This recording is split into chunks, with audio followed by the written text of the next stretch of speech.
Hello, everyone, and welcome back to The Letter, where we last left off. We were playing as Hana.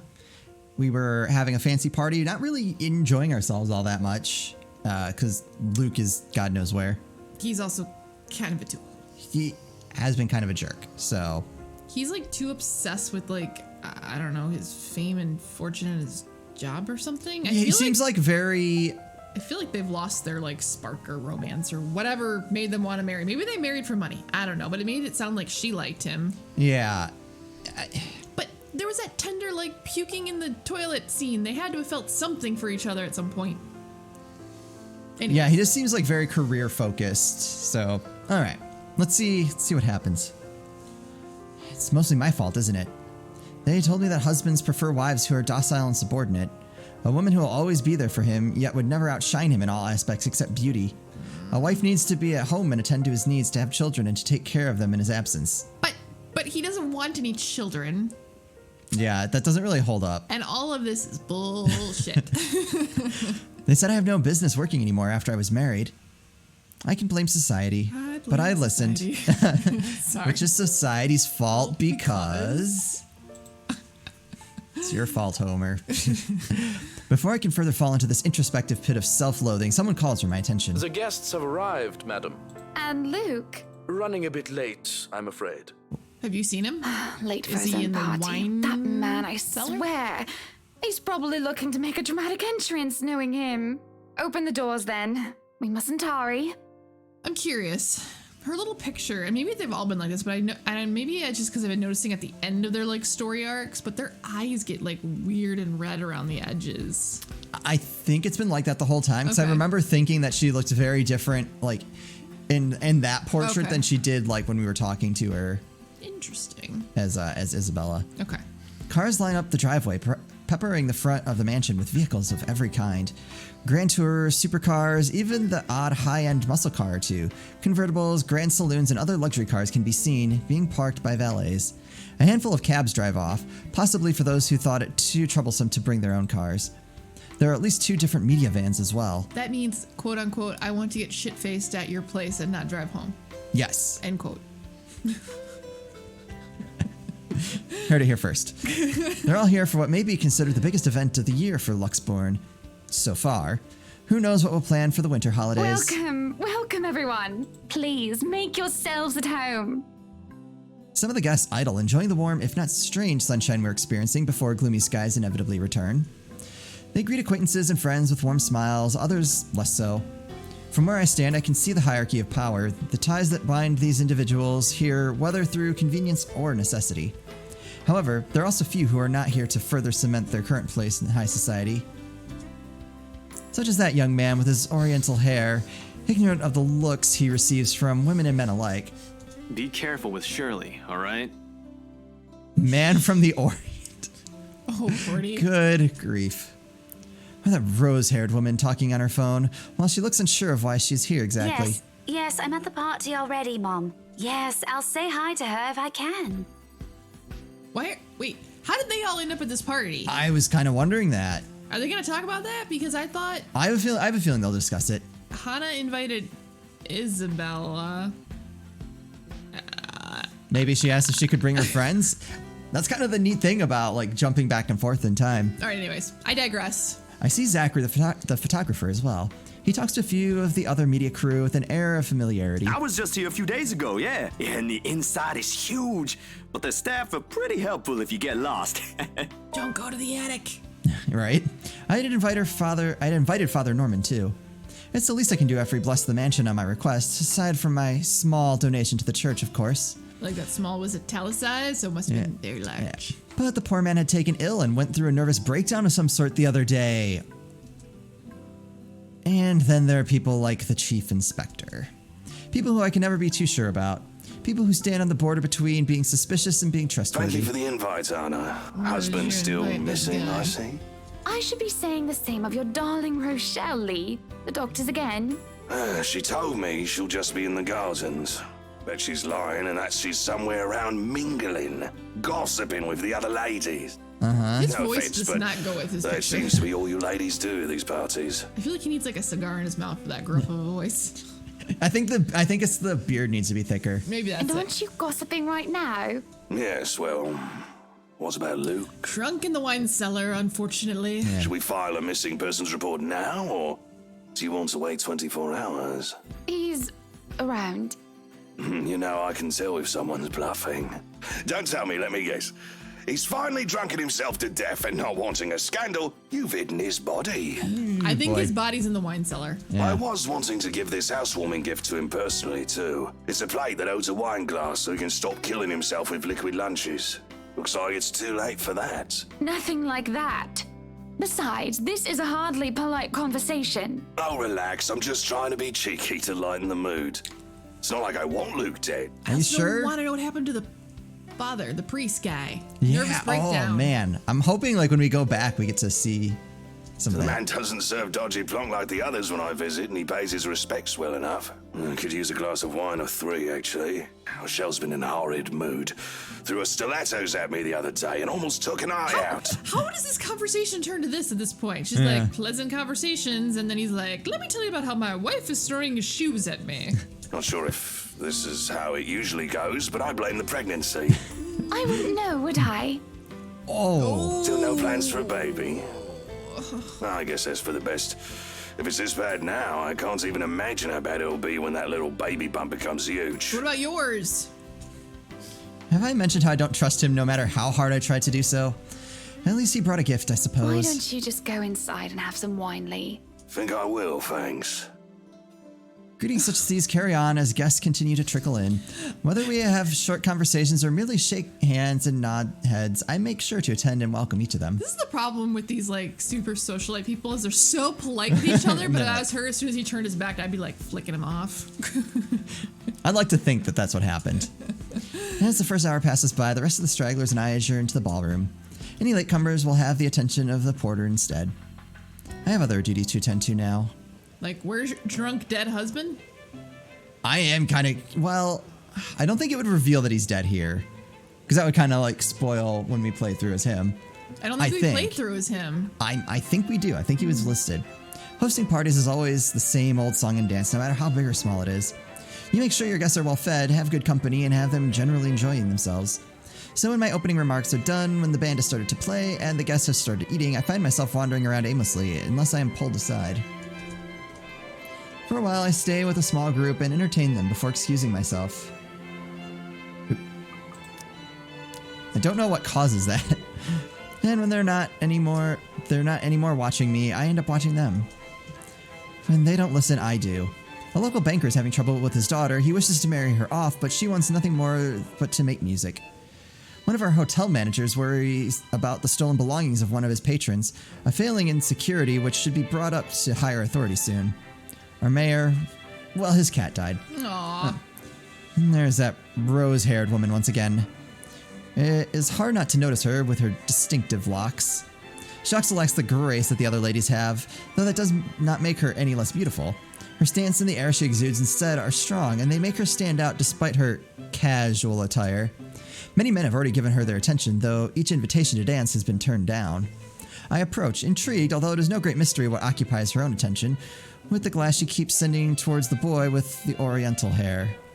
She remains unaware, though, even as I stand beside her, pretending that I am there for a drink. You would catch his eye a lot better if you wore nicer clothes, don't you think? Ooh, shots fired. Didn't realize the housewarming was going to be this fancy.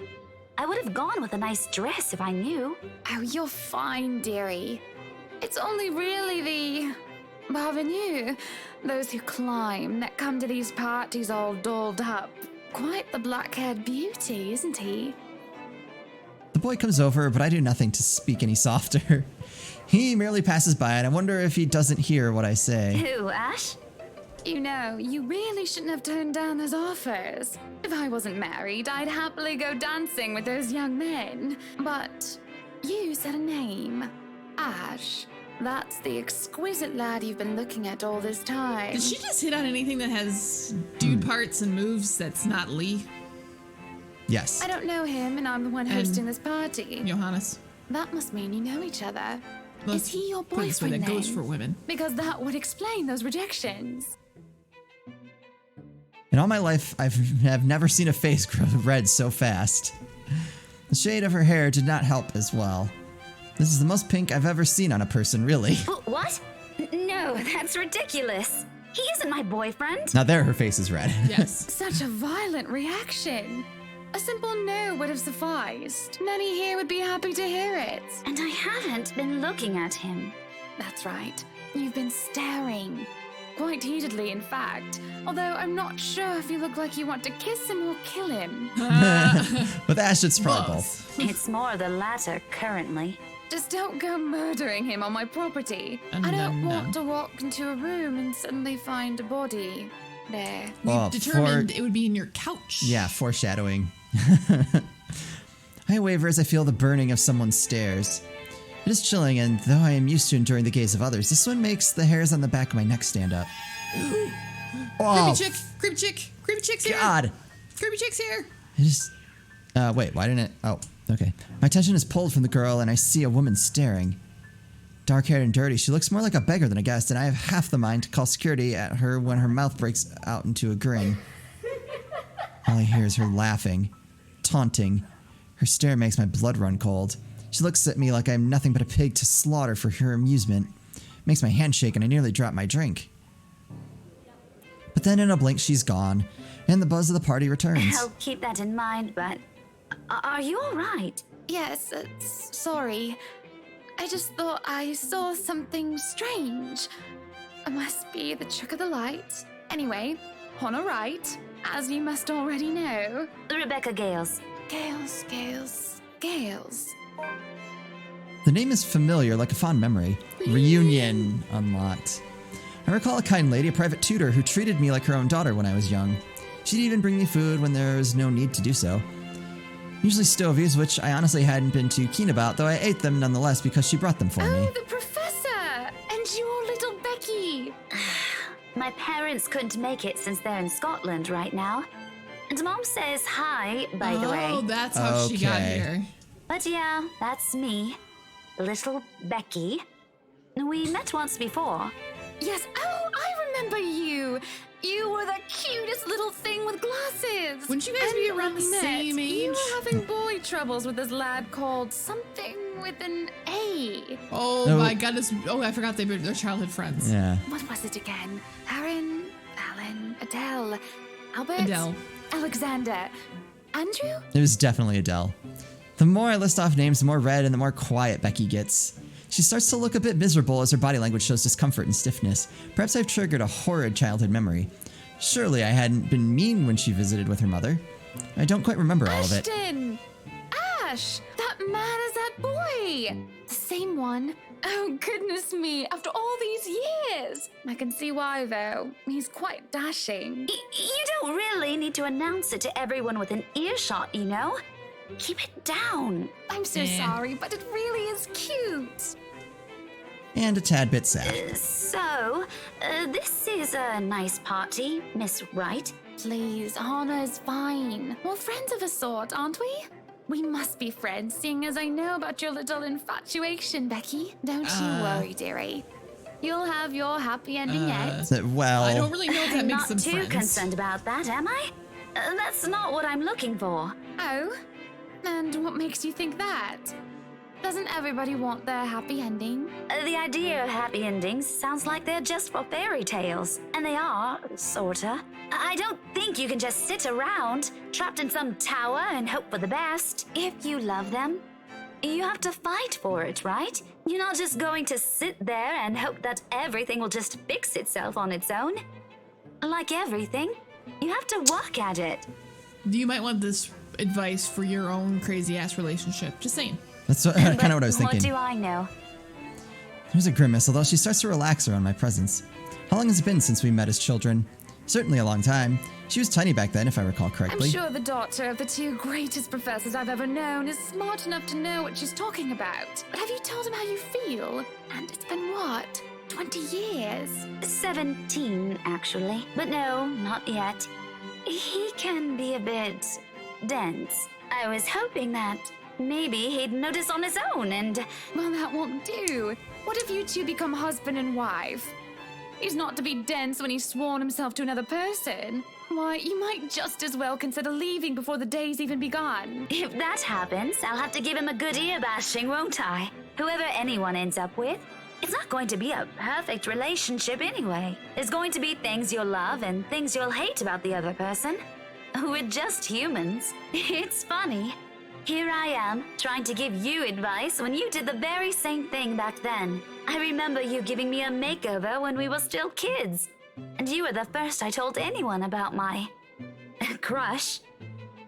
I do remember now that she mentions it. Did I give her that yellow summer dress or the pink blouse and the petticoat? She must have kept some of what I said in mind. It feels ridiculous remembering all of that years later, talking about boys and how they go crazy for pretty girls, as if it's some gospel every woman should adhere to. It was so easy to say such things then, with me not knowing any better. Though, looking at her now, she must have kept some of what I said in mind. Perhaps I did say some good at that time, enough for her to take it to heart. But all that didn't matter in the moment as I mull over what she's just said in my head. What Becky told me is very different from what Marianne told me. There's no time to ponder over that, however, as a hush descends upon the once lively crowd.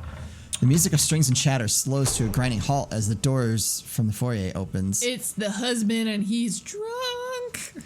The last of the latecomers should have arrived moments ago, and anyone else this late would simply be too embarrassed to show their face. So this can only be one person, or rather, one man. Johannes. Yes, clearly.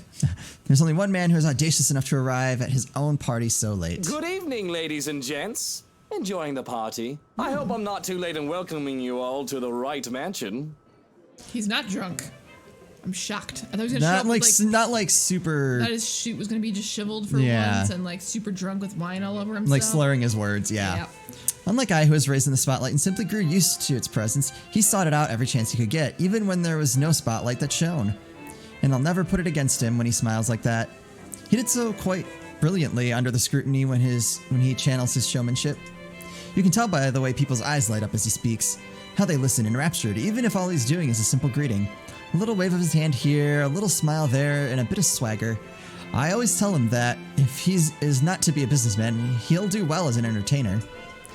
I love this side of him, especially when he looks at me and he beckons me over to humbly share his place. Not a single second is wasted as I excuse myself from Becky's side and I make my way to Luke's. Welcome one and all to our humble abode. Tonight, if you have yet to find yourself in your roles, you are our ladies and lords of the court of your king and queen. If you would excuse my presumptuousness. So enjoy the feast that has been laid out for your senses as we only allowed the best to be served. Enjoy the rest of your night, everyone. I would punch him in his face. There is a round of applause, cheers, and even some hoots. Guests approach us left and right to shake Luke's hand and greet him personally, praises on their lips. It is because of this that I do not see her. I do not see her until she is dangerously close with fury in her eyes and she's already spitting venom. Who is it? Who is it? Oh, wait, no, it's... Oh, it's Rochelle or whatever her name is. She's pregnant. Oh, I wonder. Johannes restrains her, taking care not to unnecessarily harm the pregnant woman, yup. But that does little to deter her rage, and the man has no choice but to let her go lest an unborn child is hurt. Although it might be too late for that, as I see an emptied glass of wine in her hand. How much has she imbibed in? Are you feeling ill, Rochelle? Perhaps you need to sit down and... No! Shut it, you monster! I ain't talking to you! I'm talking to this scumbag over here! You bloody bastard standing there with your smarmy smile! She interrupts me, jabbing her finger in my direction before she rounds on Luke. Even as whispers and murmurs break out among the guests, all I can focus on is the heat of the moment. Obviously intoxicated, judging by the smell of alcohol on her breath, I'm not ticked off about this little display of hers, at least not yet. But I'm absolutely pissed at the fact that she'd endanger her own baby by drinking. There is a considerable amount of restraint and grace that I must exercise while I wait for her tantrum to subside. I keep a patient, if tight, smile on my face. Luke's expression, on the other hand, is indecipherable. Watch your tongue! You're on thin ice, Rochelle. Where's your husband? Who even invited you? I did. And I told you with great emphasis not to. Now we have a drunk, hormonal, pregnant woman causing a stir. What is even going on? I am just about to ask that exact same thing. I don't know. But Rochelle, do calm down before you hurt yourself. I can't understand a word you're saying. Where is that husband of yours? Lee! Collect your wife right now! Is he dead? Don't you fucking talk like I'm not here and you're not responsible, you ass! You told me that I should wait for you in the gardens. Excuse me. What is this nonsense you're going on about? Oh, this is about to get good. So, we potentially have a drunk woman that might be hinting that somebody's a little bit going out of wedlock.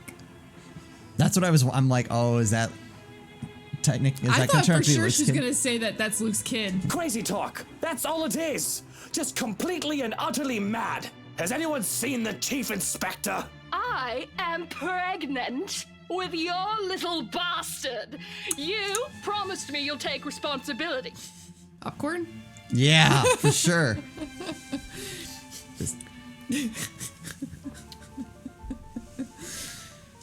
God damn it, Luke. I finally got you to talk to me after months of silence, and you do this to me. That's why he didn't want her invited. That makes sense. So, you don't want to have kids with me, but you'll go have kids with the redhead. What? What do you mean you're pregnant with? Luke, is this true? Lies and slander, woman! Security! Johans, take her out of here before she makes an even bigger fool of herself! No, you do not do this to me. I was so ready to leave my stupid oaf of a husband. I told you to leave that damn wife of yours. Look at her. Does she look like she wants a baby? Does she look like she could take care of a baby? Oh. It is now that Johans returns with security, along with the concerned-looking Officer Lee. They surround her and move to escort the hysterical woman. Judging by his pale face, he's heard the whole thing, and I feel nothing but pity for the man. I'm so sorry for her behavior. She's been under a lot of stress. And the alcohol. Talking nonsense, that's all it is. You're not allowed to drink because of the baby, Shelley. What are you thinking? Nothing to see here, people. Move along. Is there really nothing here but the ramblings of a drunk? Yes, that's right. There's no way that what Rochelle says is the truth. What she says doesn't match up. I know Luke. If such a scandalous meeting were to be arranged, he won't do it in such an exposed place, especially not near his precious flowers. And he definitely won't promise responsibility over a child unless it can be helped. Besides, Luke will never go so far as to sleep with another woman, right? She's trying to convince herself that's not good. Not good at all. Okay, fine. Who am I kidding? If I'm to be completely honest with myself, he might cheat. With a bit of temptation and a bit of alcohol, he just might. And doesn't that just make my blood boil to even think of the slightest possibility of infidelity? Lee isn't too far off when he told me how Luke still acted like some young hotshot bachelor. Oh. Starts to make me think,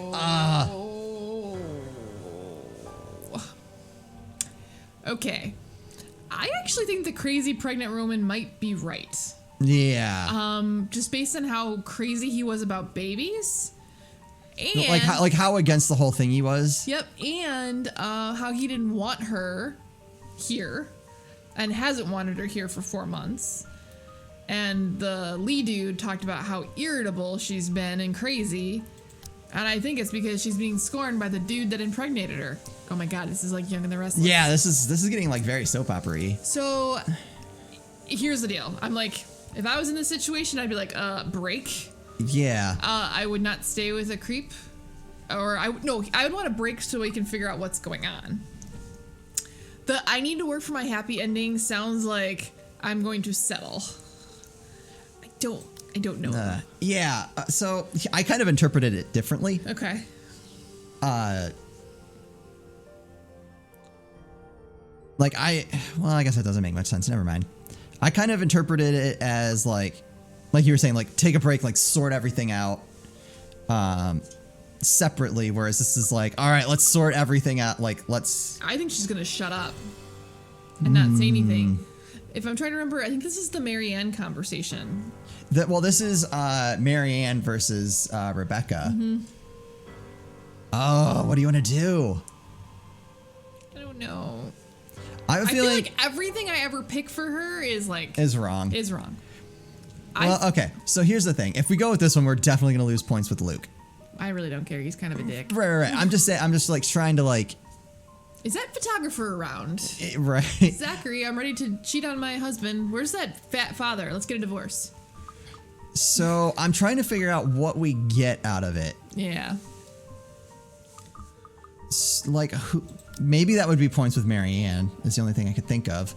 I also wonder too if this one is gonna we'll lose points for Rebecca Yeah, I don't for know. not taking her advice. I don't know.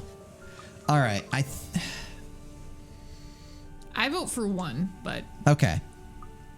I have a feeling. I think like I feel like it's in this wrong. situation, if I weren't playing a game, that's probably what I would go. Like, there's part of me that's like, oh, there's probably like more to the story if we go that way, and this kind of I think ends it. But I think that one makes the most sense. Let's do it. All right. Yeah, see, we got nothing. Yeah. We just lost points. Maybe Marianne had a point. If I'm frustrated, if I'm unhappy, maybe a break is needed. Some time apart might be just what the doctor ordered. Time apart to clear our heads and to think for ourselves, or for myself to be exact, because looking at this mess before me just brings me nothing but distress. I feel a bit nauseous actually now that I think about it. Luke's too busy making me seem to notice. A concerned Becky pulls me to the side. She looks as disturbed as I am by this sudden turn of events. Probably not a big fan of drama. Definitely not used to it at any rate. Not surprising as her parents were lovely yet simple people. Hey, I figured you could use the save. You looked like you weren't doing too hot back there. Do we need to call a doctor or something? Oh no, I'll just be needing some fresh air, that's all. Some help getting out of here would be much appreciated. Sure, that won't be a problem. I wanted to get away from this drama too anyway. Just, hey, Zachary! Hey, Zach! At the mention of his name, I can't help but see him out of the crowd as he makes his way over. They know each other? This is a real oh, hey, Miss Wright. If I'm to assign a random number to dictate the odds of having two of my acquaintances know each other, I'll say the odds are 1 out of 1,000. And if this is any other situation, I would have been suspicious. It isn't completely impossible to have 2 random strangers who I've met on separate occasions to know each other in what will be complete random happenstance. It's just that it's been so fake before to try and dupe me because of who I am and who I am married to. But right now, coincidence or not, I'm just grateful for the help. As long as this does not turn out to be a kidnapping anyway. Hello, Zachary. I told you to call me Hannah. Did I not? Yeah, you did. So this is what you called me for. We gonna get Hannah out of here? Oh, can those two end up together? Let her divorce cheapskate asshole.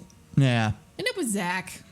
He's so genuine and cute. I can see that they're friends. Not terribly close ones, but friends nonetheless. That'd be great. They make quick work of getting us through the crowd.